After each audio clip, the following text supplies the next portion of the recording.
ಚಂದ ಆ ನನ್ನ ತಾಯಿಯೇ ಸಿಕ್ಕವಳ ಎಷ್ಟು ಚಂದ ಮರಳಿ ಪ್ರೀತಿಯ ಕೊಟ್ಟವಳ ಏನು ಚಂದ ಸ್ವರ್ಗಾನ ತಂದು ಕೈಗಿಟ್ಟವಳ ಏಳು ಜನ್ಮ ಜೊತೆಯಾಗಿ ಬಾಳುತ್ತೀನಿ ಅಂತಾಳ. ಫಸ್ಟೇ ಸಾಂಗ್ ರಿಲೀಸ್ ಮಾಡಿದ್ವಿ, ತುಂಬಾ ಅದ್ಭುತವಾದಂತ ರೆಸ್ಪಾನ್ಸ್ ಬರ್ತಾ ಇದೆ. ಇನ್ಫ್ಯಾಕ್ಟ್ ತುಂಬಾ ಜನ ಸ್ನೇಹಿತರಾಗಿರ್ಬೋದು, ಚಿತ್ರರಂಗದ ಸ್ನೇಹಿತರಾಗ್ಬೋದು, ಸೊ ಎಲ್ಲರೂ ಕಾಲ್ ಮಾಡಿ ಬಹಳ ಚೆನ್ನಾಗಿ ವಿಶ್ ಮಾಡ್ತಾ ಇದ್ದಾರೆ. ಸೊ ಬಹಳ ಒಂದು ಅದ್ಭುತವಾದಂಥ ಸಾಂಗ್ ಕೊಟ್ಟಿದ್ದೀರಾ. ಇನ್ಫ್ಯಾಕ್ಟ್ ಲಿರಿಕ್ಸ್ ಬಗ್ಗೆ ಮಾತಾಡ್ತಿದ್ದಾರೆ, ಮ್ಯೂಸಿಕ್ ಬಗ್ಗೆ ಮಾತಾಡ್ತಿದ್ದಾರೆ. ಸೊ ಮೊದಲನೇದಾಗಿ ಬಹಳ ಖುಷಿ ಆಗ್ತಾ ಇದೆ. ನಮ್ಮ ಸಾಂಗ್ 2 ಲಕ್ಷ ವೀಕ್ಷಣೆಯನ್ನ ಕಂಡುಕೊಂಡಿದೆ ಆಡಿಯೋ ಯೂಟ್ಯೂಬ್ ಚಾನಲಲ್ಲಿ. ಸೊ ಅದೊಂದು ಬಹಳ ಖುಷಿ ಇದೆ. ಸೊ ಇನ್ನೊಂದು ವಿಷಯಕ್ಕೆ, ಸಿನಿಮಾದ ವಿಷಯಕ್ಕೆ ಬರೋದಾದ್ರೆ, ಆಕ್ಚುಲಿ ಸಿನಿಮಾ ಸೊ ನಿಮ್ಗೆ 1970s ಅಲ್ಲಿ ಏನು ಲ್ಯಾಂಡ್ ರಿಫಾರ್ಮ್ಸ್ ಆಕ್ಟ್ ಬಂತು, ಸೊ ಆ ಒಂದು ಪೀರಿಯಡ್ ಟೈಮಲ್ಲಿ, ಸೊ ಪರ್ಟಿಕ್ಯುಲರ್ ಆಗಿ ಒಂದು ನರಗುಂದ ಅನ್ನೋ ಒಂದು ಊರಲ್ಲಿ ಒಂದಷ್ಟು ಜನ ಬಡ ರೈತರಿಗೆ ಸರ್ಕಾರದಿಂದ ಒಂದಷ್ಟು ಭೂಮಿ ಸಿಗುತ್ತೆ. ಸೊ ಆ ಭೂಮಿ ಸರ್ಕಾರದಿಂದ ಸಿಕ್ಕರೂ ಕೂಡ ಅಲ್ಲಿನ ಒಬ್ಬ ಭೂ ಮಾಲೀಕ ಅದನ್ನ ಜನರಿಗೆ ಸರಿಯಾಗಿ ತಲುಪದೆ, ಸರಿಯಾಗಿ ಸಿಗೋಕ್ ಬಿಡದೆ, ಸೊ ಅದನ್ನೆಲ್ಲ ಕಂಪ್ಲೀಟ್ ಆಗಿ ಆತ ಕಬ್ಜಾ ಮಾಡ್ಕೊಂಡಿರ್ತಾನೆ. ಸೊ ಆ ಒಂದು ಕಬ್ಜಾ ಮಾಡ್ಕೊಂಡಿರೋ ಭೂಮಿನ, ಸೊ ಚಿತ್ರದ ನಾಯಕ ನಟ ಪ್ರೊಟಗನಿಸ್ಟ್ ಒಬ್ಬ ಲಾಯರ್ ಹೇಗೆ ಅಲ್ಲಿನ ಜನಗಳ ಪರವಾಗಿ ಹೋರಾಟ ಮಾಡಿ, ಸೊ ಅಲ್ಲಿನ ಜನಗಳಿಗೆ ಹೇಗೆ ಆ ಭೂಮಿನ ಮತ್ತೆ ಕಾನೂನು ಮುಖಾಂತರ ಮತ್ತೆ ಹೇಗೆ ಅದನ್ನ ತಲುಪಿಸೋದಕ್ಕೆ ಏನೇನು ಹೋರಾಟಗಳಾಗುತ್ತೆ, ಸೊ ಅದರ ನಡುವೆ ಏನೇನು ಸಂಘರ್ಷಗಳು ನಡೆಯುತ್ತೆ ಅನ್ನೋದು ಸಿನಿಮಾದ ಮುಖ್ಯ ಕಥಾವಸ್ತು. ಸೊ ಸಿನಿಮಾದ ಬಗ್ಗೆ ಇನ್ನು ಟ್ರೈಲರ್ ಅಂತ ಇದೆ, ತುಂಬಾ ಹಂತಗಳಿದಾವೆ, ಯಾವಾಗ ಮಾತಾಡೋಣ ಸಿನಿಮಾದ ಕಥೆ ಬಗ್ಗೆ. ಬಟ್ ಇವತ್ತು ಸಾಂಗ್, ಇವತ್ತೇನು ನಾವು ಏನು ಕರ್ಮ ಅಂತ ಒಂದು ಲಿರಿಕಲ್ ಸಾಂಗ್ ರಿಲೀಸ್ ಮಾಡಿದೀವಿ. ಸೊ ಬಹಳ ಅದ್ಭುತವಾದಂತ ರೆಸ್ಪಾನ್ಸ್. ಇನ್ಫ್ಯಾಕ್ಟ್ ಸೊ ಸಿನಿಮಾ ಈ ಸಾಂಗ್ ಶುರುವಾಗಿದೆ ಒಂಥರ ಏನ್ ಕರ್ಮ ಆಯ್ತು ಅಂತ ಆ ಒಂದು ಬೇಸಲ್ಲಿ ಶುರುವಾಗಿದ್ದು ಪೂರ್ಣ ಸರ್ಗು ನಮ್ಗೂ. ಯಾಕಂದ್ರೆ ಎಲ್ಲಾ ಸಿನಿಮಾಗಳಿಗೂ ಒಂದು ಸಾಂಗ್ ಒಂದು ಇನ್ವಿಟೇಷನ್ ತರ ಇರುತ್ತೆ, ಎಸ್ಪೆಷಲಿ ಹೊಸಬ್ರ ಸಿನಿಮಾಗಳಿಗೆ. ಸೊ ಹೊಸ ನಿರ್ದೇಶಕರು, ಹೊಸ ಹೀರೋಯಿನ್ ಇರೋ ಸಿನಿಮಾಗಳಿಗೆ ಸಾಂಗ್ ಯಾವಾಗ್ಲೂ ಜನರನ್ನ ಥಿಯೇಟರ್ ಕರ್ಕೊಂಡ್ ಬರೋದಕ್ಕೆ ಒಂದು ಪವರ್ಫುಲ್ ಮೀಡಿಯಾ ಅಂತ ನಾನು ಅನ್ಕೊಂತೀನಿ. ಯಾಕಂದ್ರೆ ಸಾಂಗ್ಸ್ಗಳು ಚೆನ್ನಾಗಿದ್ದಾಗ ಮಾತ್ರ ಜನ ಬಂದು ಕೇಳ್ತಾ ಇದ್ದಾಗ ಅದು ಮತ್ತೆ ಥಿಯೇಟರ್ಗೆ ಬಂದು ನೋಡ್ತಾರೆ. ಸೊ ಎಸ್ಪೆಷಲಿ ಈ ಸಾಂಗ್ ನಿಮ್ಗೆ ತುಂಬಾ ಕೊರಿಯೋಗ್ರಫಿಲಿ ಏನೋ ಆ ತರದ್ದು ಖಂಡಿತವಾಗ್ಲೂ ಆ ತರ ಶೂಟ್ ಮಾಡಿಲ್ಲ. ಯಾಕಂದ್ರೆ ಈ ಸಾಂಗ್ ನಿಮ್ಗೆ ಕಥೆಯಲ್ಲೇ ಟ್ರಾವೆಲ್ ಆಗೋದ್ರಿಂದ, ಸೊ ಇದನ್ನ ಕತೆ ಜೊತೆಗೆ ಆಕ್ಟ್ ಆಗೋ ರೀತಿ ನಾವು ಇದನ್ನ ಶೂಟ್ ಮಾಡಿದ್ವಿ. ಸೊ ಅದಕ್ಕೆ ಬಹಳ ದೊಡ್ಡ ಚಾಲೆಂಜ್ ಏನಂದ್ರೆ, ಹೊಸ ಹೀರೋಯಿನ್, ಬಿಕಾಸ್ ತುಂಬಾ ಎಕ್ಸ್ಪೀರಿಯನ್ಸ್ ಹೀರೋಯಿನ್ ಆಗ್ಬೇಕಾಗಿತ್ತು ಈ ಸಿನಿಮಾಗಿಂತ ಏನಿಲ್ಲ. ಬಿಕಾಸ್ ನಮ್ಮ ಚಿತ್ರದ ನಾಯಕ ನಟರು ಮೂಲತಃ ರಂಗಭೂಮಿ ಕಲಾವಿದರು. ಮಲೆಗಳಲ್ಲಿ ಮದುಮಗಳನ್ನು ಒಂದು ಡ್ರಾಮಾನ ಒಂದು 100 ಶೋ ಮಾಡಿದ್ದಾರೆ. ಬಹಳ ಅದ್ಭುತವಾದಂಥ ಕಲಾವಿದ. ಜೊತೆಗೆ ನಾಯಕಿ ಸುಚಾರಿತ ಅವರು, ಇವರಿಬ್ರು ತುಂಬಾ ಚೆನ್ನಾಗಿ ಟ್ರೈನ್ ಆದ್ರು. ಸಿನಿಮಾ ಶೂಟ್ ಬಿಫೋರೆ ಒಂದಷ್ಟು ರಿಹರ್ಸಲ್ಸ್ಗಳಾಯ್ತು, ತುಂಬಾ 2-3 ತಿಂಗಳ ರಿಹರ್ಸಲ್ಸ್ ಆಯ್ತು. ಇನ್ಫ್ಯಾಕ್ಟ್ ಈ ಸಿನಿಮಾದ ಸ್ಕ್ರಿಪ್ಟಿಂಗ್ಗೆ ಸುಮಾರು 1-2 ವರ್ಷ ತಗೊಂತು ಟೈಮ್. ಒಂದಷ್ಟು ರಿಸರ್ಚ್ ಟೀಮ್, ಮತ್ತೆ ಈ ಸಿನಿಮಾದ ರಿಸರ್ಚ್ ಮಾಡೋದಾಗಿರ್ಬೋದು, ಸಿನಿಮಾನ ಎಕ್ಸಿಕ್ಯೂಷನ್, ಪ್ರೀ ಪ್ರೊಡಕ್ಷನ್ ತುಂಬಾ ಟೈಮ್ ತಗೊಂಡು, ತುಂಬಾ ಪ್ಲಾನ್ಡ್ ಆಗಿ, ತುಂಬಾ ಒಳ್ಳೆ ಟೆಕ್ನಿಷಿಯನ್ ಟೀಮ್ ಇಟ್ಕೊಂಡು ಮಾಡಿದ ಸಿನಿಮಾ. ಎಸ್ಪೆಷಲಿ ಈ ಸಾಂಗ್ ನಮ್ಗೆಲ್ರಿಗೂ ತುಂಬಾ ಸ್ಪೆಷಲ್. ಯಾಕೆಂದ್ರೆ ಈ ತರದ ಹೋರಾಟದ ಸಿನಿಮಾಗಳಲ್ಲಿ ನಾವು ಯೂಶಲಿ ಕಮರ್ಷಿಯಲ್ ಸಿನಿಮಾಗಳು ಮಾಡ್ಬೇಕಾದ್ರೆ ಏನಾಗ್ಬಿಡುತ್ತೆ, ಸೊ ನಾವು ಲವ್ ಎಪಿಸೋಡ್ ತುಂಬಾ ಒತ್ತು ಕೊಡೋದು ಮರ್ತ್ಬಿಡ್ತೀವಿ ಯೂಶಲಿ ಡೈರೆಕ್ಟರ್ಸ್ಗಳು. ಬಟ್ ಈ ಸಿನಿಮಾದಲ್ಲಿ ನಿಮ್ಗೆ ಏನೋ ಒಂದು ಪ್ರೀತಿ ಅನ್ನೋದು ಒಂದು ಸಪರೇಟ್ ಆಗಿ ಒಂದು ಟ್ರ್ಯಾಕ್ ಅಲ್ಲೆಲ್ಲ ಓಡ್ತಿದೆ ಅಂತ ಖಂಡಿತವಾಗ್ಲೂ ಅನ್ಸಲ್ಲ. ಕತೆಗೆ ಅದೊಂದು ಭಾಗವಾಗಿ ನಡೆಯೋದ್ರಿಂದ, ಸೊ ನಿಮ್ಗೆ ಸಾಂಗ್ ಅಲ್ಲೂ ಕೂಡ ನೀವು ನೋಡ್ಬೋದು. ಇನ್ಫ್ಯಾಕ್ಟ್ ಲಿರಿಕಲ್ ವಿಡಿಯೋದಲ್ಲಿ ಒಂದಷ್ಟು ತೋರಿಸಿ ನಿಮ್ಗೆ ಆ ಕತೆ ಜೊತೆಗೆ ಆಕ್ಚುಲಿ ಆ ಲವ್ ಮತ್ತೆ ಇದೆಲ್ಲ ನರೇಷನ್ ಮತ್ತೆ ಆ ಸ್ಕ್ರೀನ್ ಪ್ಲೇ ಎಲ್ಲ ಕತೆ ಜೊತೆಗೆ ಆ ಸಾಂಗ್ ಅಲ್ಲಿ ಟ್ರಾವೆಲ್ ಆಗ್ತಾ ಹೋಗ್ತಾ ಇದೆ. ಸೊ ಅದೊಂದು ತುಂಬಾ ಸ್ಪೆಷಲ್ ಈ ಸಾಂಗ್ ವಿಚಾರದಲ್ಲಿ. ಸಾಂಗ್ ರಿಲೀಸ್ ಆಯಿತು ಮೊನ್ನೆ 21ನೇ ತಾರೀಕು. ಅವತ್ತು ವಿಜಯ್ ಪ್ರಕಾಶ್ ಬರ್ಡೇ ಆಗಿರೋದ್ರಿಂದ ಅವತ್ತೇ ರಿಲೀಸ್ ಮಾಡಿದ ನಾವು. ಬಟ್ ಮೀಡಿಯಾದವರೆಲ್ಲ ಅವತ್ತು ಬೇರೆ ಒಂದು ಕಾರ್ಯಕ್ರಮ ಇತ್ತು, ಹಾಗಾಗಿ ನಿಮ್ಮನ್ನ ಕರೆಯೋಕ್ಕಾಗಿರಲಿಲ್ಲ. ಈಗ ಕರೆದು ನಿಮಗೆ ಥ್ಯಾಂಕ್ಸ್, ಅಥವಾ ನಿಮಗೆ ನಮ್ಮ ಸೆಲೆಬ್ರೇಷನ್ನ ಹಂಚ್ಕೊಳ್ಳೋಣ ಅಂತ ಅನ್ನಿಸ್ತು. ಅವ್ರು ಕೇಳಿದಾಗೆ ಹೊಸ ಆಡಿಯೋ ಚಾನಲ್ ಹಾಡಿಯೋ ಅಂತ, ಅದರಲ್ಲಿ ರಿಲೀಸ್ ಮಾಡಿದ್ದು. ಅದೊಂದು ಚಾಲೆಂಜು, ಮೊದಲನೇ ಚಾಲೆಂಜ್ ನಮಗಿತ್ತು, ನಮಗೆ ಹೇಗೆ ರೀಚ್ ಆಗುತ್ತೆ ಅಂತ. ಮತ್ತು ಇನ್ನೊಂದು ಚಾಲೆಂಜು ಎಲ್ಲ ಹೊಸ ಟೀಮ್, ಹೊಸ ತಂಡ, ದೊಡ್ಡ ಸೆಲೆಬ್ರಿಟಿಗಳೆಲ್ಲ ಯಾರೂ ಇಲ್ಲ, ಅಥವಾ ಫ್ಯಾನ್ ಬೇಸ್ ಇಲ್ಲ, ದೊಡ್ಡ ಫ್ಯಾನ್ ಬೇಸ್ಗಳಿಲ್ಲ. ಇದು ಎರಡನೇ ಚಾಲೆಂಜು. ಇದೆಲ್ಲ ಅದರ ಚಾಲೆಂಜ್ ನಡುವೆ ಸಾಂಗ್ ಇವತ್ತು ತುಂಬ ಒಳ್ಳೆ ರೆಸ್ಪಾನ್ಸ್ ಬರ್ತಾ ಇದೆ. ಹೌದು, 100 ಕೋಟಿ 100 ಮಿಲಿಯನ್ಸ್ ವ್ಯೂಸು ಎಲ್ಲ ರೀಚ್ ಆಗಿರೋ ವಿಡಿಯೋಗಳೆಲ್ಲ ನಾವು ನೋಡಿದ್ದೀವಿ. ಏನಪ್ಪ 2 ಲಕ್ಷ ವ್ಯೂಸ್ಗೆ ಇವರು ಸೆಲೆಬ್ರೇಟ್ ಮಾಡ್ತಿದ್ದಾರೆ ಅನ್ಕೋಬೋದು. ಥಿಯೇಟರ್ಗೆ ಜನ ಬರ್ಸುವ ಮೊದಲನೇ ಹಂತ ಇದು. ಹಾಡು ರಿಲೀಸ್ ಮಾಡ್ತಾ ಇದ್ದೀವಿ. ಹಾ, ಏನೊಂದು 5 ಜನ ಬಂದ್ರು ನಮಗೆ ಒಂದು ಖುಷಿನೇ ಸರ್. ಹಾಗಾಗಿ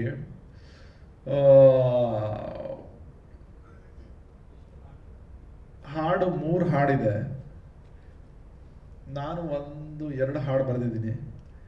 ಇನ್ನ 2 ಹಾಡುಗಳಿದೆ. ಒಂದು ಕವಿರಾಜ್ ಸರ್ ಬರೆದಿದ್ದಾರೆ, ತುಂಬ ಅದ್ಭುತವಾಗಿ ಬರೆದಿದ್ದಾರೆ. ಅದು ಇಡೀ ಫಿಲಮ್ನ ಒಂದು ಕಾನ್ಸೆಪ್ಟ್ನ ಹೇಳುತ್ತೆ, ಆ ಥರದೊಂದು ಹಾಡು. ಈ ಹಾಡಿಗೆ ಎಸ್ಪೆಷಲಿ ನಮಗೆ ಕಮೆಂಟ್ಗಳಲ್ಲಿ ಬರುವ ರೆಸ್ಪಾನ್ಸು ಮತ್ತು ಅದರ ಖುಷಿ ಮತ್ತು ಇಡೀ ರೀಲ್ಸ್ಗಳೆಲ್ಲ ಮಾಡ್ತಾ ಇರೋದು, ಆ ಸೆಲೆಬ್ರೇಷನ್ ಎಲ್ಲ ನೋಡಿ ತುಂಬಾ ಖುಷಿ ಆಯಿತು. ಯಾಕೆಂದರೆ ನನಗೆ ಲಾಸ್ಟ್ 2 ಮಂತ್ಸಲ್ಲಿ ಮ್ಯಾಟ್ನಿದು 2 ಸಾಂಗ್ ರಿಲೀಸ್ ಆಗಿದೆ, ಅದು ಚೆನ್ನಾಗಿ ರೀಚ್ ಆಗಿದೆ. ಬಟ್ ಅದಕ್ಕಿಂತ ಈ ಸಾಂಗ್ಗೆ ರೀಚ್ ತುಂಬಾ ಖುಷಿ ಪಡ್ತಾ ಇದ್ದೆ. ಯಾಕೆ ಅಂತಂದರೆ ಅದರಲ್ಲಿ ನಾನು ಒಬ್ಬ ಲಿರಿಸಿಸ್ಟ್ ಆಗಿ ತುಂಬ ಜನ ಅದನ್ನು ನೋಟ್ ಮಾಡಿ ಮತ್ತು ಅದನ್ನು ಅಪ್ರಿಷಿಯೇಟ್ ಮಾಡ್ತಾ ಇದ್ದಾರೆ. ಅದು ಇನ್ನೊಂದು ಖುಷಿ ವಿಚಾರ. ಧೀರ ಭಗತ್ ರಾಯ್ ನನ್ನ ಮೊದಲನೇ ಪರಿಪೂರ್ಣವಾಗಿ ನಾಯಕ ನಟನಾಗಿ ಅಭಿನಯಿಸಿರ್ತಕ್ಕಂಥ ಸಿನಿಮಾ. ಕರ್ಣನ್ ಸರ್ ಆಗಲೇ ಹೇಳಿದ್ರು, ಮಲೆಗಳಲ್ಲಿ ಮದುಮಗಳು ಅನ್ನೋ ನಾಟಕದಲ್ಲಿ ಅಭಿನಯ ಮಾಡಿದ್ದೀನಿ ಅಂತ. ಕೆಲವರು ನೋಡಿರ್ತೀರಿ, ಕೆಲವರು ಕೇಳಿರ್ತೀರಿ. ಕುವೆಂಪು ಅವರ ಕಾದಂಬರಿ ಆಧಾರಿತ ಮಲೆಗಳಲ್ಲಿ ಮದುಮಗಳು ಬೆಂಗಳೂರಿನ ಕಲಾಗ್ರಾಮದಲ್ಲಿ 4 ಓಪನ್ ಏರ್ ಸ್ಟೇಜಲ್ಲಿ ಆಗುವಂಥ ಒಂದು ನಾಟಕ. ಇಡೀ ರಾತ್ರಿ 9 ಗಂಟೆ ಶುರುವಾದರೆ ಬೆಳಗ್ಗೆ 6 ಗಂಟೆ ಮುಗಿಯುವಂಥ ನಾಟಕ. ಸುಮಾರು 80ರಿಂದ 100 ಜನ ಕಲಾವಿದರು ಏಕಕಾಲದಲ್ಲಿ ಸ್ಟೇಜಲ್ಲಿ ಪರ್ಫಾರ್ಮ್ ಮಾಡುವಂಥ ಕಾದಂಬರಿ. ಈ ನಾಟಕದಲ್ಲಿ ನಾನು ನಾಯಿಗುತ್ತಿ ಅಂದರೆ ಮೇನ್, ಇಡೀ ನಾಟಕದ ಮೇನ್ ಕ್ಯಾರೆಕ್ಟರ್ ನಾನು ಮಾಡಿದ್ದು. ಸುಮಾರು 112 ಶೋ ಮಾಡಿದ್ದೀವಿ. ಆ ನಾಟಕ ನನಗೆ ಈ ಸಿನಿಮಾಗೆ ಹೀರೋ ಆಗಲಿಕ್ಕೆ ಬಡ್ತಿ ಕೊಡ್ತು. ಅಂದರೆ ಆ ನಾಟಕನ ನಮ್ಮ ಕರ್ಣನ್ ಸರ್ ಬಂದು ನೋಡಿದ್ದು 2020ರಲ್ಲಿ ನೋಡಿ ನನಗೆ ಫೋನ್ ಮಾಡಿ, ಈ ಥರದೊಂದು ಸಬ್ಜೆಕ್ಟ್ ಇದೆ ರಾಕೇಶ್, ನಾವು ಮಾಡ್ಬೋದಾ ಅಂತ ಕೇಳಿದಾಗ, ಖಂಡಿತ ಸರ್ ಮಾಡೋಣ.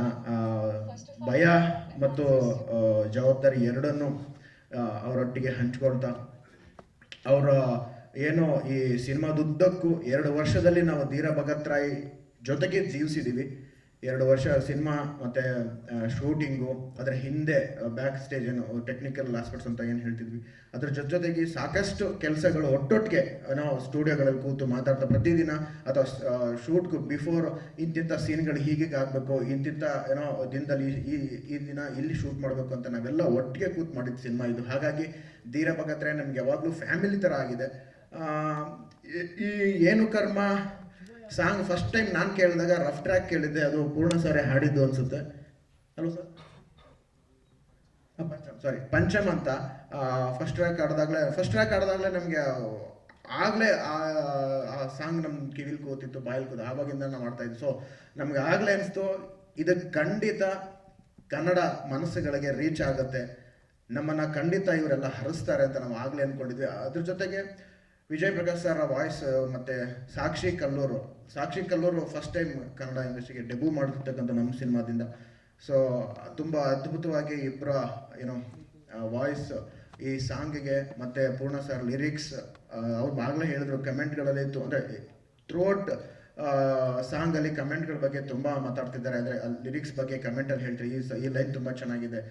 ಅದೆಲ್ರಿಗೂ ಅನ್ಸ್ಬಾರ್ದು, ಎಷ್ಟು ಚಂದ ಏನೋ ಸ್ವರ್ಗಾನೆ ತಂದು ಕೈಗಿಟ್ಟವಳೆ, ಎಷ್ಟು ತಂದ ತಾಯಿ ಸಿಕ್ಕಿದ್ದಾಳೆ, ತಾಯಿ ಅಂತವ್ರು ಸಿಕ್ಕಿದ್ದಾಳೆ ಅಂದಾಗ ಪ್ರತಿಯೊಬ್ಬರಿಗೂ, ಅಂದರೆ ತಮ್ಮ ದಿನನಿತ್ಯದಲ್ಲಿ ಪ್ರೀತಿ ಪಾತ್ರರಿಗೆ ಯಾವ ರೀತಿ ನಾವು ನೋಡ್ತೀವಿ, ಯಾವ ರೀತಿ ಅವರನ್ನು ಆಧರಿಸ್ತೀವಿ ಅನ್ನೋದನ್ನ ಈ ಥ್ರೋಟ್ ಸಾಂಗಲ್ಲಿ ಒಂದು ಹೆಣ್ಣು ಮತ್ತು ಆ ಪ್ರೀತಿ ಮತ್ತು ಆ ಜವಾಬ್ದಾರಿನ ಥ್ರೂಔಟ್ ಸಾಂಗಲ್ಲಿ ಹೇಳಿದ್ದೀವಿ. ಸರ್ ಕೇಳ್ದಂಗೆ ಎರಡು ತಾಸಲ್ಲಿ ಸಿನಿಮಾ ಹೇಳೋಕ್ಕಾಗತ್ತೆ ಅಂತ ಗೊತ್ತಿಲ್ಲ. ಸಾಂಗಲ್ಲಿ ಒಂದಷ್ಟು ಹೇಳಿದ್ದೀವಿ ಸಿನಿಮಾದದ್ದಕ್ಕೆ ಏನಾಗುತ್ತೆ ಅಂತ. ಥ್ರೂಔಟ್ ಎರಡು ತಾಸಲ್ಲಿ ಸಿನಿಮಾದ ಏನೋ ರಿಯಲ್ ಅಥವಾ ಮತ್ತು ನಾವು ಅಂದ್ಕೊಂಡಿದ್ದ ಇನ್ಸಿಡೆಂಟ್ಗಳನ್ನ 2.5 ತಾಸಲ್ಲಿ ಹೇಳೋದಕ್ಕೆ ಪರಿಪೂರ್ಣವಾಗಿ ಪ್ರಯತ್ನ ಪಟ್ಟಿದ್ದೀವಿ. ಫಸ್ಟ್ ಮೂವಿ ಅಂದಿದ ತಕ್ಷಣ ಯೂಶಲಿ ಅದೊಂದು ಟೆನ್ಷನ್ ಖಂಡಿತವಾಗ್ಲೂ ಇರುತ್ತೆ. ನಾನೆಲ್ಲ ಕೇಳ್ತಾ ಇದ್ರೆ ಹೇಗೆ ಅನ್ನಿಸ್ತಿದೆ, ಫಸ್ಟ್ ಸಾಂಗ್ ಬರ್ತಿದೆ ಅಂತ. ಸೊ ಟೆನ್ಷನ್ ಜೊತೆಗೆ ನನಗೆ ಫೀಲ್ ಆಗೋದಕ್ಕೆ ಸ್ಟಾರ್ಟ್ ಆಗಿದ್ದು ಸಾವಿತ್ರಿ ಅನ್ನೋದು ತುಂಬಾ ಸ್ಟ್ರಾಂಗ್ ಆಗಿರೋಂತಹ ಕ್ಯಾರೆಕ್ಟರ್. ಸರ್ ನನ್ನ ಕೂರಿಸಿ ಒಂದ್ಸಲ ಸ್ಕ್ರಿಪ್ಟ್ ರೀಡ್ ಮಾಡಿ ಹೇಳಿದ್ರು ನನಗೆ. ಫಸ್ಟ್ ನನಗೆ ಯಾವ ಥರ ಸಾವಿತ್ರಿನ ನನ್ನಲ್ಲಿ ನಾನು ಅಳವಡಿಸ್ಕೋಬೇಕು ಅನ್ನೋದು ಫಸ್ಟ್ ಥಿಂಕ್ ಮಾಡೋದಕ್ಕೆ ಸ್ಟಾರ್ಟ್ ಮಾಡಿದೆ. ಅದಕ್ಕೆ ಸಾಕಷ್ಟು ಸಪೋರ್ಟ್ ಮಾಡಿದ್ರು. ಆಮೇಲೆ ಸರ್ರು ಪ್ರತಿಯೊಂದು ಹೇಳಕ್ಕೆ ಸ್ಟಾರ್ಟ್ ಮಾಡಿದ್ರು. ವಾಕಿಂಗ್ ಸ್ಟೈಲ್ ಯಾವ ಥರ ಇರಬೇಕು, ಬಾಡಿ ಲ್ಯಾಂಗ್ವೇಜ್ ಯಾವ ಥರ ಇರಬೇಕು, ಆಮೇಲೆ ನಾನು ಮಾತಾಡ್ತಾ ಇದ್ದಿದ್ದು ನನ್ನ ಸ್ಮೈಲು ಪ್ರತಿಯೊಂದನ್ನು ಅವ್ರು ಅಬ್ಸರ್ವ್ ಮಾಡಿ ಇದೇ ಥರ ಚೇಂಜ್ ಮಾಡಬೇಕು. ಸೊ ಸುಚಾರಿತ ಎಲ್ಲೂ ಕಾಣಿಸ್ಬಾರ್ದು, ಸಾವಿತ್ರಿ ಕಾಣಿಸ್ಬೇಕು ಅಂತ ಪ್ರತಿ ಸಲ ಹೇಳೋರು ನನಗೆ. ಸೊ ಅದನ್ನು ನಾನು ನೆನಪು ಮಾಡಿಕೊಂಡು ಒಂದು ಕಡೆ ಭಯ ಆಗ್ತಿತ್ತು, ಸಾಂಗ್ ಬರ್ತಿದೆ, ಸೊ ನಾನು ಅಷ್ಟು ಜಸ್ಟಿಸ್ ಕೊಟ್ಟಿದ್ದೀನ ಈ ಕ್ಯಾರೆಕ್ಟರ್ಗೆ ಅಂತ. ಯಾಕೆಂದರೆ ಕ್ಯಾರೆಕ್ಟರಲ್ಲಿ 2 ಶೇಡ್ಸ್ ಬರುತ್ತೆ. ಫಸ್ಟು ಸರ್ ಹೇಳ್ದಂಗೆ ಹೀರೋನ ಪ್ರಪೋಸ್ ಮಾಡಿ, ಅಂದರೆ ಬಿಫೋರ್ ಮ್ಯಾರೇಜು ತುಂಬಾ ಚೈಲ್ಡಿಶ್ ಆಗಿ, ಹಾಗೆ ಅವಳು ಪ್ರಪಂಚದಲ್ಲೇ ಅವಳು ಮುಳುಗೋಗಿರ್ತಾಳೆ. ಅಪ್ಪನ ಮುದ್ದಿನ ಮಗಳು, ಅವಳೇನು ಬೇಕು ಅಂತ ಅನ್ಕೊತಾಳೆ, ಇಮಿಡಿಯೇಟಾಗಿ ಅವಳಿಗೆ ಅದು ಬೇಕು, ಅಷ್ಟು ಹಠ ಮಾಡ್ತಿರೋಂತಹ ಕ್ಯಾರೆಕ್ಟರ್. ಆಲ್ ಆಫ್ ಸಡನ್ ಹೀರೋನ ನೋಡಿ ಇಷ್ಟಪಟ್ಟು ಮದುವೆ ಆದಮೇಲೆ ಅವಳ ರೆಸ್ಪಾನ್ಸಿಬಿಲಿಟೀಸ್ ಯಾವ ಥರ ಚೇಂಜ್ ಆಗುತ್ತೆ ಅದನ್ನೆಲ್ಲ ಕೇಳಿಸ್ಕೊಂಡಾಗ ತುಂಬ ಖುಷಿ ಆಯಿತು. ಖಂಡಿತವಾಗ್ಲೂ ಈ ಕ್ಯಾರೆಕ್ಟರ್ನ ನೋಡಿದಾಗ ತುಂಬ ಜನ ಇನ್ಸ್ಪೈರ್ ಆಗೇ ಆಗ್ತಾರೆ. ಆ ಗ್ಯಾರಂಟಿ ನಾನು ಕೊಡ್ತೀನಿ. ಯಾಕೆ ಅಂತ ಅಂದರೆ ಆಲ್ ಆಫ್ ಸಡನ್ ನಾನು ಈ ಶೂಟೆಲ್ಲ ಕಂಪ್ಲೀಟಾಗಿ ಮುಗಿದ ಮೇಲೆ ಆಲ್ಮೋಸ್ಟ್ ನಮ್ಮ ಮನೆಯಲ್ಲೂ ಹೇಳೋರು, ನೀನು ಸುಚಾರಿತ ಥರ ಕಾಣಿಸ್ತಿಲ್ಲ, ಯಾಕೋ ಸಾವಿತ್ರಿ ಥರ ಕಾಣಿಸ್ತಿದ್ಯಾ, ನಿನ್ನ ಡ್ರೆಸ್ಸಿಂಗ್ ಆಗಿರ್ಬೋದು, ನೀನು ಮಾತಾಡೋದಾಗಿರ್ಬೋದು, ಎಲ್ಲ ಕಂಪ್ಲೀಟ್ ಚೇಂಜ್ ಆಗೋಗಿದೆ, ಈಗ ಆಲ್ರೆಡಿ ಶೂಟಿಂಗ್ ಕಂಪ್ಲೀಟ್ ಆಯಿತು, ರಿಟರ್ನ್ ಬಾ ನೀನು ಅಂತ ಹೇಳಿ. ಅಂದರೆ ಅಷ್ಟು ಇನ್ವಾಲ್ವ್ ಮಾಡಿದ್ರು ಕಂಪ್ಲೀಟು. ನಮ್ಮ ಟೀಮ್ ಆಗಿರ್ಬೋದು, ನನಗೆ ತುಂಬ ಸಪೋರ್ಟ್ ಮಾಡಿದ್ದು ವಿಶ್ವ ಸರ್. ಸೆಟ್ಟಲ್ಲಿ ಯಾವಾಗಲೂ ಇರೋರು. ಸ್ಪಾಟ್ ಎಡಿಟಿಂಗ್ ನಡೀತಾ ಇತ್ತು, ಅದೊಂದು ತುಂಬ ಪ್ಲಸ್ ಪಾಯಿಂಟ್ ಆಯಿತು ನಮಗೆ. ಇನ್ನು ರಾಕೇಶ್ ಹೇಳ್ದಂಗೆ ಬಿಫೋರ್ ಸೀನ್ ಪರ್ಟಿಕ್ಯುಲರ್ ಆಗಿ ಈ ಸಾಂಗ್ಗೆ ಸ್ವಲ್ಪ ಸರ್ನ ಅಯ್ಯೋ ಅನ್ನಿಸ್ದೆ ಅನ್ಕೊತೀನಿ. ಬಿಕಾಸ್ ನನಗೆ ಅದೊಂಥರ ಚಾಲೆಂಜಿಂಗ್ ಆಗಿತ್ತು. ಬಿಫೋರ್ ರೆಫರೆನ್ಸ್ ಕೊಟ್ಟಾಗ ಈ ಸಾಂಗ್ ಬಗ್ಗೆ ಎಲ್ಲ ಹೇಳಿದಾಗ ಓಕೆ ಇಷ್ಟ ಅಲ್ವಾ ಮಾಡ್ಬೋದು ಅನ್ನೋ ಥರ ಇತ್ತು. ಬಟ್ ಶೂಟಿಂಗ್ ಸೆಟ್ಟಿಗೆ ಹೋದ್ಮೇಲೆ ನನಗೆ ಅರ್ಥ ಆಯಿತು. ಸೊ ನಾನು ನೋಡೋದಕ್ಕೂ ಅಲ್ಲಿ ಹೋಗಿ ಆ್ಯಕ್ಟ್ ಮಾಡೋದಕ್ಕೂ ಎಷ್ಟೇ ರಿಹರ್ಸಲ್ಸ್ ಇದ್ರು ಕೆಲವು ಪ್ಲೇಸ್ಗಳಲ್ಲಿ ಪ್ಯಾನಿಕ್ ಆದೆ ನಾನು. ಬಟ್ ಕಂಪ್ಲೀಟ್ ಟೀಮ್ ಯಾವ ಥರ ನನಗೆ ಸಪೋರ್ಟ್ ಆಗಿ ನಿಂತ್ಕೊಂಡ್ರು ಅಂತ ಅಂದರೆ ಇಟ್ಸ್ ಓಕೆ, ಪರವಾಗಿಲ್ಲ, ತಲೆ ಕೆಡಿಸ್ಕೋಬೇಡ, ಇಷ್ಟು ತುಂಬ ಚೆನ್ನಾಗಿ ಬಂದಿದೆ, ಇನ್ನು ಕೆಲವು ಸೀನ್ಗಳು ನಾವು ಮತ್ತೆ ಮಾಡೋಣ ಶೂಟ್ ಅಂತ ಹೇಳಿ ಮತ್ತೆ ಅದಕ್ಕೆ ಪ್ರಿಪೇರ್ ಮಾಡಿಸಿದ್ರು. ಸೊ ರಾಕೇಶ್ ಆಗಿರ್ಬೋದು, ಅವರು ಅಷ್ಟೇ ತುಂಬಾ ಸಪೋರ್ಟ್ ಮಾಡಿದ್ರು ನನಗೆ ಯಾವುದೇ ಆ್ಯಕ್ಟಿಂಗ್ ಬ್ಯಾಕ್ಗ್ರೌಂಡ್ ಇಲ್ಲ, ಅಥವಾ ನಮ್ಮ ಫ್ಯಾಮಿಲಿನಲ್ಲಿ ಯಾರೂ ಆ್ಯಕ್ಟಿಂಗ್ ಅವರಿಲ್ಲ, ನಾನು ನೋಡೂ ಇರಲಿಲ್ಲ. ಈ ಕ್ಯಾರೆಕ್ಟರ್ಗೆ ನನ್ನ ಸೆಲೆಕ್ಟ್ ಮಾಡಿದ ತಕ್ಷಣ ನನಗೆ ರೆಸ್ಪಾನ್ಸಿಬಿಲಿಟಿ ಜಾಸ್ತಿ ಆಯಿತು. ಏನೋ ಆಪರ್ಚುನಿಟಿ ಸಿಕ್ಕಿದೆ, ಹೆಂಗೋ ಹೋಗೋಣ ಅನ್ನೋ ಥರ ನನ್ನ ತಲೆನಲ್ಲಿ ಇರಲಿಲ್ಲ. ನಮ್ಮ ಡ್ಯಾಡಿ ಕೂಡ ಮನೆಯಲ್ಲಿ ಅದನ್ನೇ ಹೇಳ್ತಿದ್ರು, ಎಲ್ಲರಿಗೂ ಬರೋದಿಲ್ಲ ಮಗಳೇ ಈ ಆಪರ್ಚುನಿಟಿ, ಬಂದಾಗ ನೀನು 100% ಎಫರ್ಟ್ ನೀನು ಹಾಕು, ಆಮೇಲೆ ಡೆಫಿನೆಟ್ ಆಗಿ ರಿಸಲ್ಟ್ಸ್ ಬರುತ್ತೆ ಅಂತ. ಸೊ ಸಾಂಗ್ ರಿಲೀಸ್ ಆದಾಗ ನನಗೆ ಸೋಷಿಯಲ್ ಮೀಡಿಯಾನಲ್ಲಿ ಸಾಕಷ್ಟು ಜನ DMs ಮಾಡಿದ್ರು. ನನಗೆ ಗೊತ್ತಿರೋರು, ಅಂದರೆ ತುಂಬ ಕಾಂಟ್ಯಾಕ್ಟ್ಸ್, ಹಳೆ ಕಾಂಟ್ಯಾಕ್ಟ್ಸ್ ಇರೋರೆಲ್ಲ ಕಾಲ್ ಮಾಡೋದಕ್ಕೆ ಸ್ಟಾರ್ಟ್ ಮಾಡಿದ್ರು. ಅವ್ರ ಹತ್ರ ಬರ್ತಾ ಇದ್ದಿದ್ದು ರೆಸ್ಪಾನ್ಸ್, ರಿಯಾಕ್ಷನ್ ಎಲ್ಲ ಕೇಳಿ ತುಂಬಾ ಖುಷಿ ಆಯಿತು. ಇಬ್ಬರು ಕೂಡ ನಮ್ಮ ನಿರ್ದೇಶಕರು ಮತ್ತು ಸಂಗೀತ ನಿರ್ದೇಶಕರು ಇಡೀ ಹಾಡಿನ ಬಗ್ಗೆ ಮತ್ತು ನಮ್ಮ ನಿರ್ದೇಶಕರು ಹಾಡಿನ ಜೊತೆಗೆ ಸ್ಟೋರಿ ಬಗ್ಗೆ ಕೂಡ ಹೇಳಿದ್ದಾರೆ. ಮತ್ತು ನನಗೆ ಈ ಚಿತ್ರದ ವಿಶೇಷ ಅಂದರೆ ಮೊದಲನೇ ಚಿತ್ರದಲ್ಲೇ, ಮೊದಲನೆಯ ಸಿನಿಮಾದಲ್ಲೇ ಭಾಳ ಚಾಲೆಂಜಿಂಗ್ ಸಬ್ಜೆಕ್ಟ್ ತಗೊಂಡು ಒಂದು ಜನರಿಗೆ, ಪ್ರೇಕ್ಷಕರಿಗೆ ಒಂದು ವಿಷಯವನ್ನು ಕಮರ್ಷಿಯಲಾಗಿ ಹೇಳಲಿಕ್ಕೆ ಹೊರಟಿದ್ದಾರೆ. ಮತ್ತು ಬಹಳ ಮುಖ್ಯವಾಗಿ ಏನಾಗುತ್ತಂದರೆ ಒಂದು ವಿಷಯವನ್ನು ಜನರಿಗೆ ಹೇಳಬೇಕಾದ್ರೆ, ಆಡಿಯನ್ಸ್ಗೆ ಹೇಳಬೇಕಾದ್ರೆ ಒಬ್ಬ ನಿರ್ದೇಶಕ ಮತ್ತು ಪ್ರೊಡ್ಯೂಸರ್ಸ್ಗೆ ಅದನ್ನು ಭಾಳ ಸಾಫ್ಟಾಗಿ ಮತ್ತು ಒಂದಿಷ್ಟು ಅದನ್ನು ರೊಮ್ಯಾಂಟಿಸೈಸ್ ಮಾಡಿ ಅದನ್ನು ಏನೇನೋ ಅದಕ್ಕೇನೋ ಮಸಾಲೆ ಹಾಕಿ ತೋರಿಸೋದನ್ನ ಪ್ರಯತ್ನ ಪಡ್ತಾರೆ. ಆ ಪ್ರಕ್ರಿಯೆಯೊಳಗೆ ಬಹಳಷ್ಟು ಬಾರಿ ಸತ್ಯಗಳನ್ನು ಮರೆಮಾಚ್ತಾರೆ. ಅಲ್ಲೆಲ್ಲವನ್ನು ಕೂಡ ಒಂಥರ ಕ್ರಿಯೇಷನ್, ಅಂದರೆ ಇವರೇ ಹೊಸದನ್ನು ಕ್ರಿಯೇಟ್ ಮಾಡ್ತಾ ಹೋಗ್ತಾರೆ. ಆದರೆ ಈ ಚಿತ್ರದ ವಿಶೇಷ ಏನಂದರೆ, ಈಗ ಹಿಂದೆ ಬೇರೆ ಚಿತ್ರಗಳ ಬಗ್ಗೆ ಮಾತಾಡ್ತಾ ಇದ್ರು, ಅಂತೂ ಉಳುವನೆ ಬೋಡೆಯ ಅಂತೇಳಿ. ಇದರಲ್ಲಿ ಏನಾಗಿದೆ ಅಂದರೆ ಈಗ ಆ ಕಾನೂನಿನ ಹಿನ್ನೆಲೆ, ಅದರ ಇತಿಹಾಸ, ಯಾಕಂದರೆ ಏನೋ ಒಂದು ಕಾನೂನು ಬರಬೇಕಾದ್ರೆ ಅದಕ್ಕೊಂದು ಇತಿಹಾಸ ಇರ್ತದೆ, ಅದಕ್ಕೊಂದು ಕಾರಣ ಇರ್ತದೆ, ರಾಜಕೀಯ ಕಾರಣ, ರಾಜಕೀಯ ಜೊತೆಗೆ ಬೇರೆ ಬೇರೆ ಕಾರಣಗಳಿರ್ತವೆ. ಬಟ್ ಸಾಮಾನ್ಯವಾಗಿ ಸಿನಿಮಾಗಳಲ್ಲಿ ಏನಾಗ್ತದೆ ಅಂದರೆ ಬರೀ ಆ ಒಂದು ಕಾನೂನು ತಗೊಂಡು ಅದನ್ನು ಒಂಥರ ಈಗ ಏನಾಗುತ್ತದೆ, ಸಾಮಾನ್ಯವಾಗಿ ಇತಿಹಾಸ ಅಂದ ತಕ್ಷಣ ಅದರಲ್ಲಿರುವಂಥ ನೆಗೆಟಿವ್ ಅಥವಾ ಅದರಲ್ಲಿರುವಂಥ ಬೇರೆ ಬೇರೆ ಅಂಶಗಳನ್ನು ಮರೆತುಬಿಟ್ಟು ಅದನ್ನು ಬರೀ ಒಳ್ಳೆಯದನ್ನ ಅಥವಾ ಅದರಿಂದ ಆಗಿರೋ ಪಾಸಿಟಿವ್ನ ಅಥವಾ ಅದನ್ನ ರೊಮ್ಯಾಂಟಿಸೈಸ್ ಮಾಡೋದನ್ನು ನೋಡಿದ್ದೀವಿ. ಆದರೆ ಇದರಲ್ಲಿ ಏನಾಗಿದೆ ಅಂದರೆ ಸತ್ಯವಾಗಿ ಏನು ನಡೆದಿದೆ, ಈಗ ಒಂದು ಕಾನೂನು ಬರಬೇಕಾದ್ರೆ ಅದರ ಹಿಂದೆ ನಡೆದಂಥ ಘಟನೆಗಳೇನು, ಅದರಿಂದ ಇದ್ದಂಥ ಕಾರಣಗಳೇನು, ಮತ್ತು ಅದು ಜಾರಿ ಮಾಡುವ ಪ್ರಕ್ರಿಯೆ ಒಳಗೆ ಏನೇನು ಚಾಲೆಂಜಸ್ ಇದ್ದವು, ಆ ಚಾಲೆಂಜಸ್ನ ಹೇಗೆ ಸರ್ಕಾರಗಳು ಆ ಚಾಲೆಂಜಸ್ನ ಗೆಲ್ಲೋದಕ್ಕೆ ಸಾಧ್ಯ ಆಯ್ತಾ ಇಲ್ವಾ, ಮತ್ತು ಈ ಚಾಲೆಂಜಸ್ ನಡುವೆ ಆ ಒಂದು ಕಾನೂನು ಬಂದಾಗ ಜನರಿಗೆ ನಿಜವಾಗ್ಲೂ ಕೂಡ ಆ ಕಾನೂನಿನಿಂದ ಲಾಭ ಆಯ್ತಾ ಇಲ್ವಾ, ಲಾಭ ಆಗಿದ್ರೆ ಯಾರಿಗೆ ಲಾಭ ಆಗಿದೆ, ಯಾರಿಗೆ ಲಾಭ ಆಗಿಲ್ಲ. ಒಟ್ಟಾರೆ ಇದರಲ್ಲಿ ಹೇಳಬೇಕಾದ್ರೆ, ನನ್ನನ್ನು ಕೇಳಬೇಕಾದ್ರೆ ಈ ಚಿತ್ರ ಒಂದು ರೀತಿ ಇದೊಂದು ಇನ್ಫಾರ್ಮೇಟಿವ್ ನಾಲೆಜ್ ಬೇಸ್ಡ್ ಸಿನಿಮಾ ಕೂಡ ಆಗಿದೆ. ಯಾಕಂದರೆ ಇದನ್ನು ನಾನು ಬಹಳಷ್ಟು ರಿಸರ್ಚ್ ಮಾಡಿ ನಾನೊಂದಿಷ್ಟು ಇನ್ಪುಟನ್ನು ಕೊಟ್ಟು ಇದನ್ನು ಐತಿಹಾಸಿಕವಾಗಿ ರಾಜಕೀಯವಾಗಿ ಏನೇನೆಲ್ಲ ಆಗಿದೆ, ಅದರ ಪ್ರೇರಣೆ ಏನು, ಅದರ ಹಿಂದೆ ಇರ್ತಕ್ಕಂಥ ರಾಜಕಾರಣ, ಅದರಿಂದ ಇರ್ತಕ್ಕಂಥ ಸಾಮಾಜಿಕ ಕಾರಣ, ಆರ್ಥಿಕ ಕಾರಣಗಳು ಏನಿದ್ದು ಅನ್ನೋದನ್ನು ಕೂಡ ಒಂದಿಷ್ಟು ಸತ್ಯವನ್ನು ನಾವು ತೋರಿಸಲಿಕ್ಕೆ ಹೋಗ್ತಾ ಇದ್ದೀವಿ. ಹಾಗಾಗಿ ಇದೊಂದು ಎಜುಕೇಟಿವ್ ಮತ್ತು ಇನ್ಫಾರ್ಮೇಟಿವ್ ಒಂದು ಸಿನಿಮಾ ಇದು. ಎಲ್ಲರಿಗೂ ನಮಸ್ಕಾರ. ಫಸ್ಟು ಇದು ಕ್ಲಾರಿಟಿ ಕೊಟ್ಬಿಡ್ತೀನಿ, ಯಾಕೆ ಸೆಟ್ಟಲ್ಲಿ ನಾನು ಜೊತೆಗಿರ್ತಿದ್ದೆ ಅಂದರೆ ಅದು ಫಸ್ಟ್ ಹೇಳ್ಬಿಡ್ತೀನಿ. ಕರ್ಣನ್ ಸರು ಫಸ್ಟ್ ಬಂದ ತಕ್ಷಣ ನನ್ನ ಕತೆ ಹೇಳಿದ ತಕ್ಷಣ ನನಗೆ ಈ ಸಿನಿಮಾ ನೀವು ಪರ್ಸ್ನಲಾಗಿ ಅಸಿಸ್ಟ್ ಮಾಡಬೇಕು ಅಂತಂದರು. ನಾನು actually assistant director come editor ಆಗಿದ್ದೀನಿ ಈ ಸಿನಿಮಾಗೆ. ಅದೇ ಒಂದು ಕಾರಣಕ್ಕೋಸ್ಕರ ಜೊತೆಗಿದ್ದೆ. ಅದು ಕ್ಲಾರಿಟಿ ಹೇಳ್ಬಿಟ್ಟೆ. ಎಕ್ಸ್ಪೀರಿಯನ್ಸ್ ಅಂದರೆ ಅದಕ್ಕಂತಲ್ಲ, ಅವ್ರಿಗೆ ಎಕ್ಸ್ಪೀರಿಯನ್ಸ್, ಅವರು ಸಿನಿಮಾ ನೋಡಿದಾಗ ಎಕ್ಸ್ಪೀರಿಯನ್ಸ್, ನೀವು ಇಂಥ ಮೆಚೂರ್ಡ್ ಸಬ್ಜೆಕ್ಟ್ನ ನೀವು ಫಸ್ಟ್ ಪಿಕ್ಚರ್ ಎತ್ಕೊಂಡಿದ್ದಾರೆ ಅಂತ ಅನ್ಸುತ್ತೆ, ಅಷ್ಟು ಚೆನ್ನಾಗಿದೆ ಕತೆ. ಅವ್ರಿಗೆ ಅಂದರೆ ನಾನೇನೋ ಕಲಿಯೋಕ್ಕೋಸ್ಕರ ನಾನು ಅವ್ರ ಜೊತೆಗಿದ್ದೆ. ಆಮೇಲೆ ಸಾಂಗ್ ಬಗ್ಗೆ ಹೇಳ್ಬೇಕಂದ್ರೆ, ಸಾಂಗು ಕೊರಿಯೋಗ್ರಾಫ್ ಮಾಡಿದವರು ಅವರೇ, ಅದನ್ನ ಮೋಸ್ಟ್ಲಿ ಹೇಳಿಲ್ಲ ಅವರು. ಕೊರಿಯೋಗ್ರಾಫರ್ ಡೈರೆಕ್ಟರ್ ಅವ್ರ ಎಕ್ಸ್ಪೀರಿಯನ್ಸ್ನೇ ಅಲ್ಲಿ ಸಾಂಗಲ್ಲಿ ತೋರಿಸಿದ್ದಾರೆ ಎಲ್ಲ ಟೋಟಲು. ಅಲ್ಲಿ ಪ್ರತಿಯೊಂದು ಎಕ್ಸ್ಪ್ರೆಷನ್ನು ಡೈರೆಕ್ಟರ್ದೇ ಅದೆಲ್ಲ ಎಕ್ಸ್ಪ್ರೆಷನು. ಹೌದು ಸರ್, ಅವ್ರಿಗಿದೆ, ಬಟ್ ಮದುವೆ ಆಗಿಲ್ಲ ಅವ್ರಿಗಿನ್ನ. ಆಮೇಲೆ ಇನ್ನೂ 2 ಸಾಂಗ್ ಇದೆ ಸರ್, ತುಂಬ ಚೆನ್ನಾಗಿದೆ. ಇದು ಆ್ಯಕ್ಚುಲಿ ಲವ್ ಸಾಂಗ್. ನಾನು ಆ್ಯಕ್ಚುಲಿ ಸಾರ್ ಕೇಳ್ತಾ ಇದ್ರಲ್ಲ, ಏನು ಟ್ರೈಲರ್ ಬಿಟ್ಟ ಮೇಲೆ ಜನಕ್ಕೆ ಅನಿಸುತ್ತೆ ಟ್ರೈಲರ್ನಲ್ಲಿ ಅಷ್ಟು ವಿಷಯ ಇದೆ. ನಾನು ತುಂಬ ದಿನ ಆದಮೇಲೆ ನಾನು ಕೆಲವೊಂದು ಸಿನಿಮಾಗಳು ಮಾತ್ರ ಕಟ್ ಮಾಡ್ತೀನಿ. ತುಂಬ ಇಷ್ಟ ಆದಾಗ, ತುಂಬ ಹತ್ತಿರವಾದಾಗ ಮಾತ್ರ ಕಟ್ ಮಾಡ್ತೀನಿ. ಈ ಸಿನಿಮಾ ನನಗೆ ತುಂಬ ಹತ್ತಿರವಾದ ಆಗಿದ್ದರಿಂದ ನೀವು ಒಂದು ಟ್ರೈಲರ್ ಹತ್ತಿರ 3.5 ನಿಮಿಷ ಟ್ರೈಲರ್ ಇದೆ, ಅದನ್ನು ಬಿಡ್ತೀವಿ. ಆ ಟ್ರೈಲರಲ್ಲಿ ನಿಮ್ಗೆ ಇಡೀ ಕತೆ ಹೇಳ್ಬಿಟ್ಟೆ ಕರೆಸ್ತಾ ಇರೋದು. ಏನು ಯಾವುದನ್ನು ಬರೀ ಬ್ಯೂಟಿಫುಲ್ ಶಾರ್ಟ್ಸ್ ಇಟ್ಬಿಟ್ಟು ಟ್ರೈಲರ್ ಕಟ್ ಮಾಡಿಲ್ಲ. ಇಡೀ ಸಿನಿಮಾದಲ್ಲಿ ನಮ್ಮ ಕತೆ ಏನಿದೆಯೋ ಆ ಟ್ರೈಲರ್ಲಿ ಹೇಳಿದ್ದೀವಿ, ಅದನ್ನು ಹೇಳ್ಬಿಟ್ಟೆ ಸಿನಿಮಾ ಕರೀತಾ ಇರೋದು. ಮೋಸ್ಟ್ ಆ ಟ್ರೈಲರ್ ನೋಡಿದಾಗ ಜನಕ್ಕೆ ಅನಿಸುತ್ತೆ ಏನೋ ಇದೆ, ಕಂಟೆಂಟ್ ಇದೆ ಅಂತ ಡೆಫಿನೆಟ್ಲಿ ಬರ್ತಾರೆ. ಅದೊಂದು ನಂಬಿಕೆ ನನಗಿದೆ. ಒಂದು ಭೂಮಿಗಾಗಿ ಆಗುವಂತಹ ಹೋರಾಟ, ಆ ಹೋರಾಟದಲ್ಲಿ ನನ್ನ ತಂದೆ ಕೂಡ ತೊಡ್ಕೊಂಡಿರ್ತಾರೆ, ಇಡೀ ಊರವ್ರು ಕೂಡ ತೊಡ್ಕೊಂಡಿರ್ತಾರೆ. ಇದರಲ್ಲಿ ತುಂಬ ಸಾವು ನೋವುಗಳಾಗುತ್ತೆ. ಅಂಥ ಒಂದು ತಂದೆಯ ಮಗಳಾಗಿ ಒಂದು ಸ್ಟ್ರಾಂಗ್ ಗರ್ಲ್ ಕ್ಯಾರೆಕ್ಟರ್ ನಾನು ಆ್ಯಕ್ಟ್ ಮಾಡಿದ್ದೀನಿ. ತುಂಬ ಚಾಲೆಂಜಿಂಗ್ ಆಗಿತ್ತು, ಯಾಕಂದರೆ ಎಂಟೈರ್ ಇದು ಎಮೋಷ್ನಲ್ ಆಗಿ ಕ್ಯಾರಿ ಆಗ್ತಾ ಇತ್ತು. ಸೊ ಒಂದು ರಿಯಾಲಿಸ್ಟಿಕ್ ಆಗಿ ಬರಬೇಕು ಅಂತ ಅರುಣ್ ಸರ್ ಮೊದಲೇ ಹೇಳಿದರು. ಸೊ ತುಂಬ ಚಾಲೆಂಜಿಂಗ್ ಆಗಿತ್ತು. ತುಂಬ ರಿಹರ್ಸಲ್ಸ್ ಕೂಡ ಮಾಡಿಸಿದ್ರು ಅರುಣ್ ಸರು. ಯಾಕಂದರೆ ನನಗೂ ಇದು ಫಸ್ಟ್ ಮೂವಿ, ಒಂದು ಭಯ ಇತ್ತು ಹೇಗೆ ಮಾಡ್ತೀನಿ ಅಂತ, ಹೇಗೆ ಡೈಲಾಗ್ಸ್ ತೊಗೊಳ್ತೀನಿ, ಹೇಗೆ ಕ್ಯಾರಿ ಮಾಡ್ತೀನಿ ಅಂತ. ಅದರಲ್ಲೂ ಎಮೋಷ್ನಲ್ ಆಗಿ ಮಾಡಬೇಕು ಅಂದರೆ ಅದು ಇನ್ನೂ ಚಾಲೆಂಜ್. ಬೇರೆ ಎಲ್ಲ ಓಕೆ ಅಂತ ಮಾಡ್ಬೋದು, ಎಮೋಷ್ನಲ್ ಕ್ಯಾರಿ ಮಾಡೋದು ತುಂಬಾ ಕಷ್ಟ. ಅದಕ್ಕೂ ಕೂಡ ತುಂಬ ರಿಹರ್ಸಲ್ಸ್ ಎಲ್ಲ ಅರುಣ್ ಸರ್ ಮಾಡಿಸಿದ್ರು. ಚಾಲೆಂಜಿಂಗ್ ಆಗಿತ್ತು, ಆದರೂ ನಿಜವಾಗ್ಲೂ ತುಂಬ ಅದ್ಭುತವಾಗಿ ಬಂದಿದೆ. ಡೈರೆಕ್ಟರ್ ಸರ್ ಬಗ್ಗೆ ನಾನು ಫಸ್ಟ್ಲಿ ಹೇಳಕ್ಕೆ ಇಷ್ಟಪಡ್ತೇನೆ. ನಮ್ಮ ಟೀಮಲ್ಲಿ ಓನರ್ಸು, ಕೆಲಸದವರು ಈ ಥರ ಯಾರೂ ಇಲ್ಲ, ಎಲ್ಲರೂ ಓನರ್ಸೇ. ಬಿಕಾಸ್ ಕ್ಲೈಂಟ್ಸ್ಗಳನ್ನ ಕೂಡ ಇವಾಗ ಈ ಪ್ರಾಜೆಕ್ಟ್ ಪೂರ್ತಿ ಹ್ಯಾಂಡಲ್ ಮಾಡಿ ವಿಶ್ವಾಸ್ ಸರ್. ನಾನು ಸುಮ್ಮನೆ ಹಾಯ್ ಬಾಯ್ ಕ್ಯಾಶುಲಿ ಒಂದ್ಸರಿ ಮೀಟ್ ಮಾಡಿದ್ದೀನಿ ಕರ್ಣನ್ ಸರ್ನ ಸ್ಟಾರ್ಟಿಂಗ್. ಅದಾಗ 1 ಮಂತ್ ಆದಮೇಲೆ ನಂಗೆ ಮರ್ವಿನ್ ಕಾಯಿಲೆ ಇದೆ, ಅವ್ರು ಮಾತಾಡ್ಸೋ ನಾನು ಯಾರು ಸರ್ ಯಾವ ಟೀಮ್ ಗೊತ್ತಾಗ್ತಿಲ್ಲ ಸರ್, ಆಗ ಅವರು ಈ ಸಿನಿಮಾ ಅಂತ ಅಂದರು.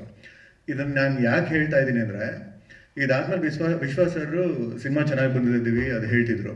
ನಾನು ಎಡಿಟರ್ಸ್ನ ನಂಬೋದು ಸ್ವಲ್ಪ ಕಡಿಮೆ, ಯಾಕಂದ್ರೆ ಕನೆಕ್ಟ್ ಆಗಿಬಿಡ್ತಾರೆ, ಸಿನಿಮಾ ನೋಡ್ತಾ ಕನೆಕ್ಟ್ ಆಗಿಬಿಡ್ತಾರೆ. ಅದಾದಮೇಲೆ ಡಬ್ಬಿಂಗಿಗೆ ಬಂತು. ಡಬ್ಬಿಂಗಲ್ಲಿ ನಾನು ಯೂಶ್ವಲಿ ಯಾವಾಗಲೂ ಕೇಳ್ತೀನಿ ನಾನು ಜೈಗಾರುನ, ಹೆಂಗೆ ಬಂದಿದೆ ಜೈಗಾರು ಸರ್, ಇಲ್ಲ ಇದು ಹೊಸಬರು ಸಿನಿಮಾ ಅನಿಸ್ತಿಲ್ಲ, ತುಂಬ ಸ್ಟ್ರಾಂಗ್ ಆಗಿ ಅನಿಸ್ತಿದೆ. ಒಬ್ಬ ವ್ಯಕ್ತಿನ ಅವ್ರ ಹೆಸರಿಂದನೋ ಅವ್ರ ಮುಖದಿಂದನೋ ಕಂಡುಹಿಡಿಯೋದಕ್ಕಿಂತ ಅವರ ಕೆಲಸದಿಂದ ನೆನ್ಪಿಟ್ಕೊಳ್ಳೋದಿರುತ್ತಲ್ಲ, ಅದು ತುಂಬ ಅಂದರೆ ಒಂದು ಒಳ್ಳೆ ವಿಷಯ ಅನಿಸುತ್ತೆ. ನನ್ನ ಕರ್ಣನ್ ಸರ್ ತಲೆಯಲ್ಲಿ ಉಳ್ಕೊಂಡಿದ್ದು ಅವ್ರ ಕೆಲಸದಿಂದ, ನಿಮ್ಮ ಹೆಸರಿಂದ ಇದರಿಂದ ಅಲ್ಲದೆ ಅದು ನನಗೆ ಖುಷಿ ಕೊಡ್ತು. ನನಗೆ ಕಡಿಮೆ ಟೀಮ್ಸ್ ಆ ಥರದ್ದು ಆಗೋದು. ಹಾಗಾಗಿ ನನಗೆ ಈ ಇದಕ್ಕೆ ರಿಲೇಟೆಡ್ ಬಂದೆ. ಸಿನಿಮಾ ತುಂಬ ಚೆನ್ನಾಗಿ ಬಂದಿದೆ. ಆರ್ಟಿಸ್ಟ್ಗಳದ್ದು ತುಂಬ ಚೆನ್ನಾಗಿ ಮಾಡ್ಯಾರೆ ಅಂತ ಹೇಳಿರೋದು ನಾನು ನೋಡಿಲ್ಲ, ಇನ್ನು ನೋಡೋದು ಬೇಡ, ಒಂದೇ ಸರ್ತಿ ನೋಡ್ತೀನಿ, ನೋಡಿಲ್ಲ. ಪೂರ್ಣ ಸರ್ದು ಮ್ಯೂಸಿಕ್ ತುಂಬ ಲೈಕ್ ಸಾಂಗ್ ನಾನು ಗುನುಗ್ತಿದ್ದೀನಿ, ತುಂಬ ಚೆನ್ನಾಗಿ ಬಂದಿದೆ. ಟೀಮ್ಗೆ ಹಾರ್ಟ್ಲಿ ಬೆಸ್ಟ್ ವಿಶಸ್ ಸರ್. ನಾನು ಈ ಹಾಡು ನೋಡಿದಾಗ, ಕರ್ಮ ಹಾಡು ನೋಡಿದಾಗ ನಾನು ಭಾವಿಸಿದ್ದೀನಿ ಒಳ್ಳೆ ಸಂಭಾಷಣೆ, ಒಳ್ಳೆ ಸಾಹಿತ್ಯ ನಮ್ಮ ಡೈರೆಕ್ಟರ್ ಕರ್ಣ ಅವರು ಮತ್ತು ನಮ್ಮ ಸಂಗೀತ ನಿರ್ದೇಶಕರು ಪೂರ್ಣಚಂದ್ರ ಸರ್ ಚೆನ್ನಾಗಿ ನಿಭಾಯಿಸಿದ್ದಾರೆ ಅಂತ ನಾನು ಭಾವಿಸ್ತೀನಿ. ಸರ್, ಇವತ್ತಿನ ದಿನ ಕನ್ನಡ ಸಿನಿಮಾ ಹೇಗಿದೆ ಅಂತಂದರೆ ಪರಿಸ್ಥಿತಿ, ಒಬ್ಬ ತಾಯಿ ತನ್ನ 9ರಿಂದ 10 ತಿಂಗಳು ಮಗುನ ಹೆತ್ತು ಎಷ್ಟು ಕಷ್ಟಪಟ್ಟು ಹೊರ ಜಗತ್ತಕ್ಕೆ ತನ್ನ ಮಗುನ ಅರ್ಪಣೆ ಮಾಡ್ತಾಳೆ. ಅದೇ ಥರ ಪ್ರತಿಯೊಬ್ಬ ಒಂದು ಸಿನಿಮಾದ ನಿರ್ದೇಶಕರುಗಳದು ಎಂಟೈರ್ ಒಂದು ಟೆಕ್ನಿಕಲ್ ಟೀಮ್ ಅವ್ರದ್ದು ಪರಿಶ್ರಮ ಇರುತ್ತೆ. ತದನಂತರ ಆ ಮಗುನ ತಂದೆ ಬೆಳೆಸುವಂಥದ್ದು ಇರ್ಬೋದು, ಒಳ್ಳೆ ಹಾದಿಗೆ ತೊಗೊಂಡೋಗುವಂಥದ್ದು ಜವಾಬ್ದಾರಿ ಹೇಗಿರುತ್ತೋ ಅದೇ ಥರ ನಮ್ಮ ಮಾಧ್ಯಮ ಮಿತ್ರರ ಜವಾಬ್ದಾರಿ ಮತ್ತು ಪ್ರೇಕ್ಷಕರ ಜವಾಬ್ದಾರಿ ಭಾಳ ದೊಡ್ಡ ಮಟ್ಟದಿರುತ್ತೆ. ಸರ್, ನೀವು ಮನಸ್ಸು ಮಾಡಿದ್ರೆ ಈ ಸಿನಿಮಾ ಅಲ್ಲ, ಯಾವುದೇ ಕನ್ನಡ ಸಿನಿಮಾ ಶತಮಾನೋತ್ಸವ ಆಚರಣೆ ಮಾಡೋದ್ರಲ್ಲಿ ಡೌಟೇ ಇಲ್ಲ ಸರ್. ನೀವು ಈ ಸಿನಿಮಾದ ಒಂದು ಭಾಗವಾಗಿ ನೀವು ಡಿಸೈಡ್ ಮಾಡಿ ಸರ್. ಮಾಧ್ಯಮ ಮಿತ್ರರು 100% ಈ ಸಿನಿಮಾ ಒಂದು ಸಮಾಜಕ್ಕೆ ಒಂದು ಒಳ್ಳೆ ಸಂದೇಶ ಸಾರುತ್ತೆ ಅಂತೇಳಿ ನಾನು ಭಾವಿಸಿದ್ದೀನಿ. ದಯಮಾಡಿ ನೀವು ಈ ಸಿನಿಮಾ ತಂಡಕ್ಕೆ ನಿಮ್ಮ ಸಪೋರ್ಟ್ ಇರಲಿ ಅಂತೇಳಿ ನಾನು ಮತ್ತೊಂದು ಸತಿ ನಿಮ್ಮಲ್ಲೇ ಕಳಕಳಿಯಿಂದ ವಿನಂತಿಸ್ಕೊಳ್ತೀನಿ.